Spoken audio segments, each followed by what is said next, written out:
is one of the most extraordinary landscapes on Earth. Stretching nearly 277 miles across northern Arizona, this immense canyon reveals layers of the rock that record almost 2 billion years of Earth's geological history.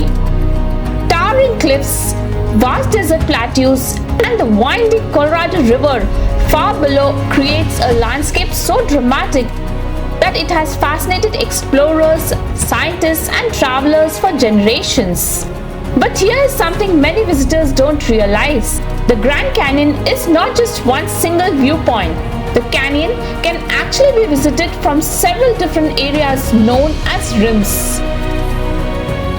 The South Rim is the most famous and is part of the Grand Canyon National Park. The North Rim is more remote and located further north in Arizona. But if you are visiting Las Vegas and only have one day, the closest option is the Grand Canyon West Rim, located about 2 to 3 hours from Las Vegas. Today, my husband and I are taking a day trip from Las Vegas to Grand Canyon West Rim, including a stop at the famous Hoover Dam and the Skywalk Glass Bridge. Hello everyone and welcome to the Jyoti Rana channel. On this channel, I share travel experiences and informative journeys from different places. I will also share helpful tips for anyone planning this trip. So let's begin this journey. We actually booked this tour much in advance while we were still in Toronto, even before entering the United States. The booking was done through booking.com, which made it easy to secure our seats ahead of time. This video is not sponsored. I am simply sharing my personal experience to help others plan a similar trip. Our journey began early in the morning as we left the bright lights of Las Vegas Valley behind and headed towards the desert landscapes of Nevada. As the city slowly disappeared in the distance, the scenery changed into white desert plains, mountains, and long open highways. From the Las Vegas Strip, the bus headed southeast towards Henderson and then joined Interstate 11 and US Highway 93, one of the main highways connecting Nevada and Arizona. As we continued driving, the landscape slowly changed from city buildings to the wide open terrain of the Mojave Desert. Soon, we reached the historic town of Boulder City, which was originally built in the 1930s to house workers who were constructing one of the most ambitious engineering projects in American history, the Hoover Dam. One of the highlights along the route is the Hoover Dam, one of the greatest engineering achievements in the United States. Completed in 1936 during the Great Depression, the dam controls the powerful waters of the Colorado River and supplies electricity and waters to millions of people across Nevada, Arizona, and California. On this tour, the Hoover Dam stop is mostly a viewpoint experience rather than a full walking tour, but it still offers incredible views of the dam throughout the journey. Our tour guide explained interesting facts about the places we were passing. Push off with their feet as far as they can to get out of the blast area. Entry-level job was called a custodian. During the journey, we stopped at a place where travelers could grab breakfast and coffee. And surprisingly, we had one of the best black coffees there, a perfect start to the long road trip. While traveling, our tour guide also explained the importance of the Colorado River. It starts in the Colorado Rockies and makes its way all the way down to the Gulf of California, which flows for about 1,450 miles over millions of years. This powerful river slowly carved the massive canyon we see today. As the journey continued, the landscape became more rugged, with desert mountains and Joshua trees appearing along the highway. And then suddenly, we saw our first glimpse of the Grand Canyon. No matter how many photos you have seen, the scale of this place is truly overwhelming when you see it in person. At the entrance, our tickets were scanned before entering Grand Canyon West, which is located on the Hualapai Tribal Reservation. One important thing to know is that personal cars and tour buses cannot drive between viewpoints here. Visitors must use the official Grand Canyon West shuttle service to travel between the different stops. Our first stop inside the canyon was Eagle Point.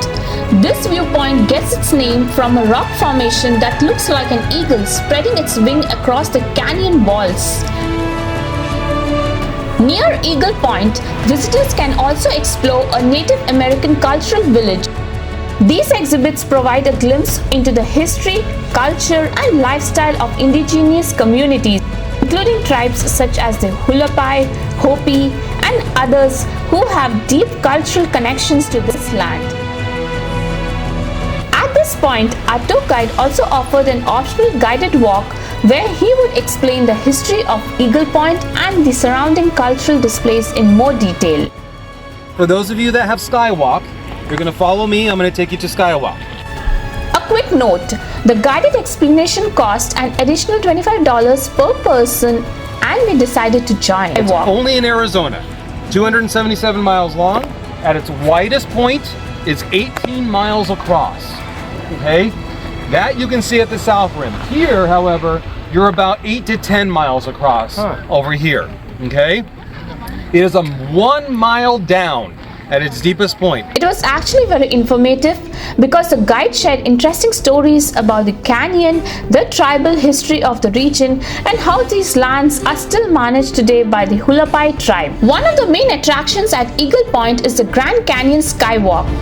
The Grand Canyon Skywalk is a horseshoe-shaped glass bridge that extends about 750 feet beyond the canyon edge, allowing visitors to look nearly 4,000 feet down into the canyon.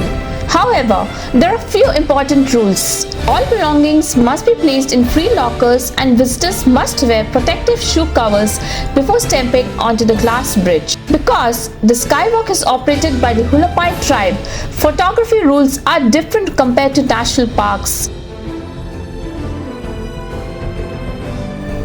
Our next stop was the Guano Point.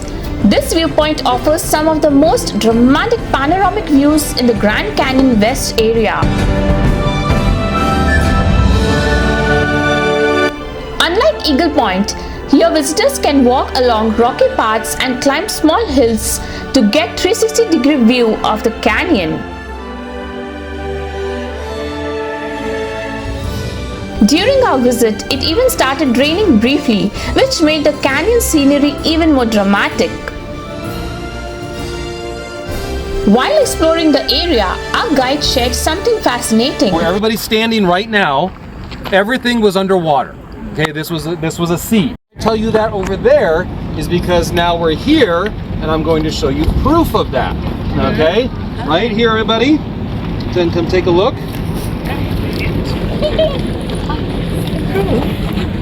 That is your proof that there was a sea here millions of years ago. Does anybody know what that is?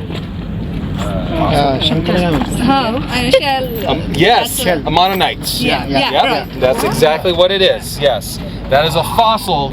After exploring the canyon viewpoints, it was time to begin our journey back.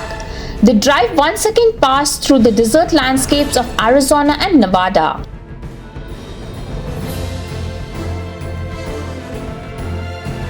By the time we returned to Las Vegas, it was around 5 p.m., completing a full-day adventure. Helpful travel tips. If you are planning this trip, here are a few useful tips. Turn on phone notifications because tour operators often send reminder calls or messages before pickup. Carry water bottles. Wear comfortable walking shoes. Travel light if visiting the skywalk. Confirm your pickup and drop-off locations with the tour operator. And finally, it's customary to tip both the driver and the tour guide at the end of the trip. From Hoover Dam to the breathtaking views of the Grand Canyon West Rim, this was truly an unforgettable experience. If you are visiting Las Vegas and only have one day, this is definitely one of the most convenient ways to experience the Grand Canyon. Thank you for watching. If you enjoyed this journey, don't forget to like the video and subscribe for more travel experiences on this channel.